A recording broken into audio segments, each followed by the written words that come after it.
morning guys! The first part of this video was supposed to be a makeup tutorial, but I kept watching it a few times while I was editing and I just wasn't happy with how it turned out, so I'm gonna make a better one and I'll post it another time. So continuing on with the current video. I wanted to finish The Wicked King last night before I went to bed, but by the time I finished editing my video, I was so tired that I just knocked out immediately after. So I'm gonna start I'm gonna rewatch the video I edited a few times and then schedule it to go up, and then edit my video from yesterday, and then I'm gonna read this. Wow, my voice. I feel like I was definitely in some sort of reading slump when I started reading this because I read so many books in a row that I didn't really enjoy, so I kind of went into this with the expectation of like, okay, what if I don't enjoy this either? I think I said this in another video, but this isn't a 5-star read for me or anything, but it is way more enjoyable than when I first started reading it, so I'm definitely out of my reading slump now, which I'm happy about. So I'm gonna read this and then Queen of Nothing, and then I have to decide what to read next because so many books came in the mail yesterday and I don't know where to start. Okay, so for now I'm just gonna rewatch my video a few times, edit the footage from yesterday, and I will be back. Because I did everything the same way as I usually do, and then I realized... Okay, I had breakfast, I finished editing and scheduling my video from a couple days ago. I'm almost done editing my video from yesterday. I just have to add music and play around with the coloring a bit. But I'm tired of looking at my screen, so I'm gonna read for a bit now and finish editing later.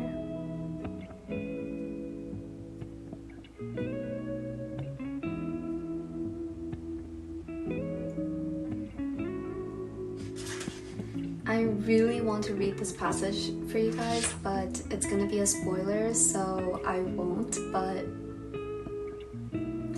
why do these books do this? Why does it make me wait hundreds of pages to be surprised by something? Because the rest of the book was so predictable, but this actually surprised me somehow, which it shouldn't have, because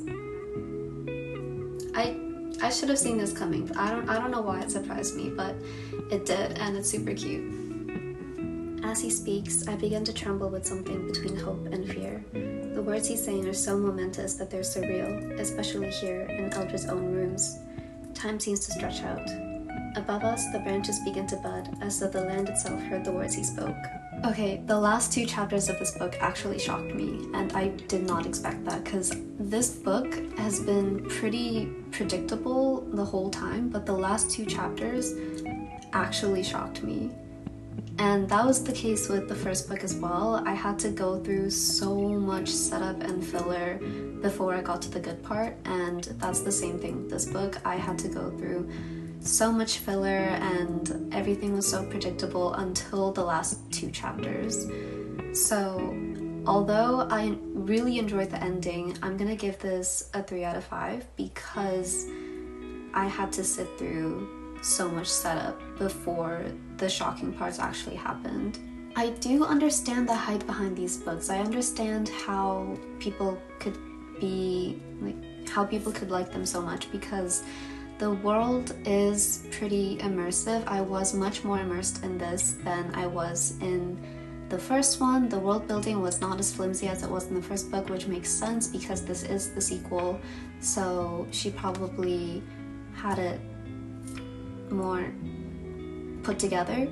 So the world building was not as flimsy, everything made sense to me, and honestly it was enjoyable. It was an enjoyable read, but because I didn't really feel any emotions towards it and it didn't really leave an impression on me, that's why I'm giving it a 3 out of 5. I feel like maybe the reason I wasn't enjoying Cruel Prince and Wicked King as much was partly because I was in a reading slump, but also because I was feeling depressed, because when I'm depressed, I just don't enjoy anything. I don't enjoy any of my hobbies or my favorite movies or my favorite books or even filming and editing, things that I usually absolutely love, I just don't want to do anything. So I feel like that could be part of the reason why I didn't enjoy it as much the first time I read it. Read this. Wow, my voice. I think because I film daily and I talk so much, and after that, I think that got me out of my reading slump. So my voice is not working properly right now, but I just finished rewatching my most recent video that I edited, and it was supposed to be a makeup tutorial for the most part, but I just didn't like how the tutorial came out, so I'm gonna film another one another time, and I will get that out, I promise. And today I'm just gonna be going out, and I actually made a new friend, and if you guys are here from her channel, you know who that is. So I'm gonna go see her, and I'm super excited because she's the first friend that I've made in Korea. All my other friends are back in Canada, and I've been so sad because I miss them so much, and I'm so happy to have a new friend here. I have to leave and catch the bus in about 20 minutes, and I'm probably not going to be vlogging today because I just want to focus on her today, but we did talk about filming together, so we might make some videos together in the future, so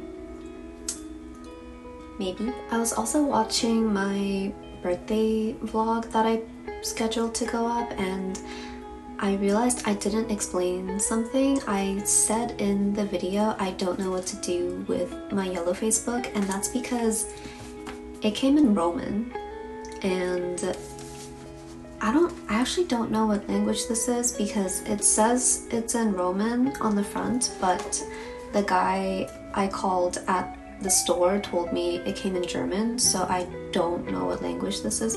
It looks like German to me, so I don't know why it says Roman on the front, but I have to get this exchanged for an English one, so I'm waiting on that.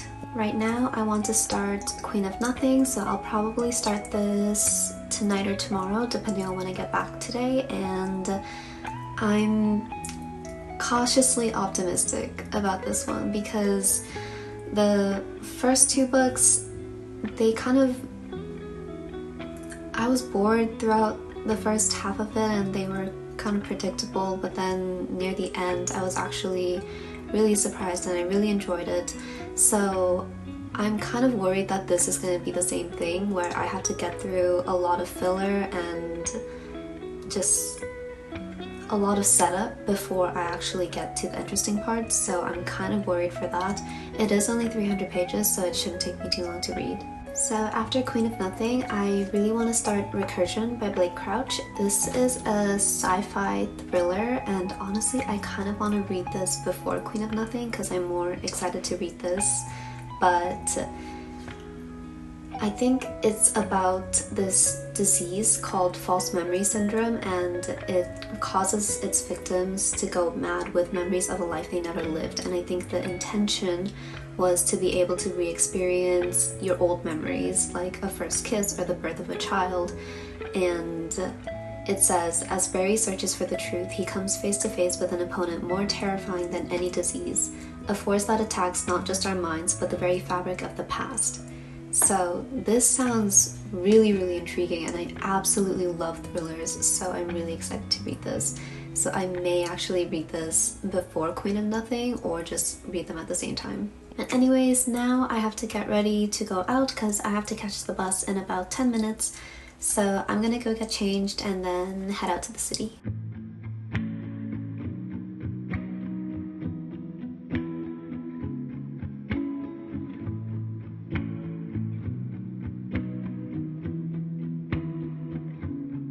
Good morning guys, I just filmed a makeup tutorial and had breakfast, and I wanted to film an update last night, but I was so tired that I just could not move my body, so I just got ready for bed and immediately just went to lie down. She was honestly the sweetest person I've met in such a long time. She was so thoughtful and so fun to be around, and I feel like we clicked so well so fast, and it was just such a good time. I had so much fun, and she's genuinely just so sweet, and just I'm so happy to have met her.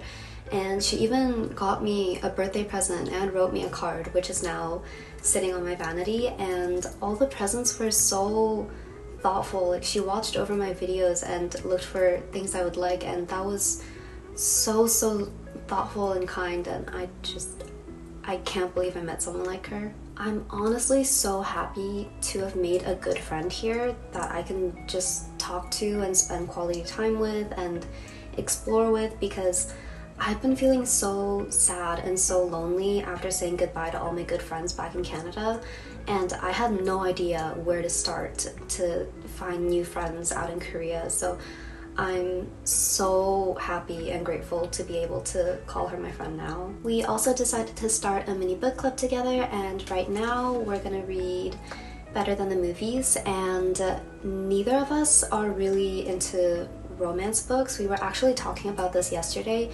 We were talking about Emily Henry, Ali Hazelwood, how we just don't enjoy that style of writing and that style of romance, and that romance is just not for us, but we want to see if we can be into romance. So we're trying out this one. I heard it's really good. I've heard a lot of good things about it. I read the prologue and I do like the writing style, so I am optimistic about this. So I like that we're stepping out of our comfort zones together, and also I'm so happy to have someone I can talk about books with now. I recommended her like 3 other books as well when we went to the bookstore, so she ended up leaving with 4. So I love having someone I can talk about books with. And I'm gonna be reading Queen of Nothing on the side. I actually started this last night and I got a few chapters in because I couldn't sleep, and I don't know why. I was so tired that I couldn't move, but for some reason I couldn't fall asleep. But I feel like I'm definitely out of my reading slump now, because I feel like when I was reading Cruel Prince and King of Nothing, I was in a reading slump and I was feeling depressed, so I just wasn't enjoying my hobbies like I used to. Things that I used to find a lot of joy and happiness from, I felt nothing. So that also translated to reading, I think. So that might be why I didn't enjoy those books as much. But this one, I'm actually enjoying it so far. So I'm also optimistic about this. And I feel like I'm definitely out of my reading slump now, and I feel like I'm not as depressed anymore, and I feel a lot lighter today than I did for the past couple weeks. I don't know why I couldn't fall asleep last night though. That usually happens when I have a lot on my mind, or I'm feeling super depressed or stressed about something, and I don't know what happened, because usually my medication knocks me out immediately, but last night my insomnia just suddenly came back and I couldn't fall asleep, so I just ended up reading for a while. But then I was too tired to even hold up the book and open my eyes, so I had to lie down and close my eyes, but I still couldn't fall asleep. So it was really weird. But anyways, I'm gonna be reading these 2 books for a while, so I guess Recursion will have to wait. And today I have to go run a few errands. I have to get my Yellowface book exchanged for the English one, and they said it just came in to the store, so I have to go get that swapped. And this bracelet, I found this jade bracelet, and I've been looking for this exact bracelet for months, and I haven't been able to find one. All the bracelets I found were just the wrong color, the wrong opacity, it was just wrong. But this is exactly what I've been looking for. It's just too big. So there's a jewelry store at the same place with the bookstore, so I'm gonna go see if they can adjust it for me. I just want to take maybe 5 beads out and it would be a good size, so I'm hoping they can exchange it for me, because it's really big right now. Like, if I do this, it comes down to here, so I definitely need to get this adjusted. And I'm probably just gonna eat out as well, because I feel like that's the only way I really have an appetite, if I can go out and try something new and just see a bunch of food around me, because I don't have an appetite lately, and it's really bad, and I have to force feed myself because I don't know why it's so bad, but I've lost so much weight because of it, and it's really unhealthy, and I don't know, I feel full so fast as well, and it's just, I don't know what happened, because I used to eat so much more and my stomach just shrank the past year, and it's just taking so long to get fixed. I'm also debating if I should make the makeup video part of one of my healing diary videos or just have it be its own video. I kind of feel like it should just be its own thing, but at the same time it is pretty short to be just one video. I'm still deciding. I've tried to film this makeup video so many times and I just was not happy with the results, so I haven't been able to upload one, but I feel like I'm gonna be happy with today's. I feel like I like the footage, so I'm gonna edit it together and see how I feel, and that will probably go up soon. Right now, I'm just waiting for everything to open because I woke up pretty early today. I woke up at 6 a.m. so I'm trying to fix my sleep schedule again to wake up early, and that means waking up at 6 a.m. every day and then eventually shifting it back to 5 a.m. because I used to just wake up naturally at 5 and be fully awake and fine. So I want to go back to that. So I'm trying to shift my schedule, but it is kind of hard when I stay out late, because then if I get home around 9 and get ready for bed and everything, then I end up going to bed pretty late, but we're gonna try to fix it. Look how big this bracelet is on me. I really have to get this fixed. We also got hand tattoos together, and I thought they would go away as soon as I washed my hands or showered, but they're really staying on there, and that's really impressive because these were super cheap. So, this is cute.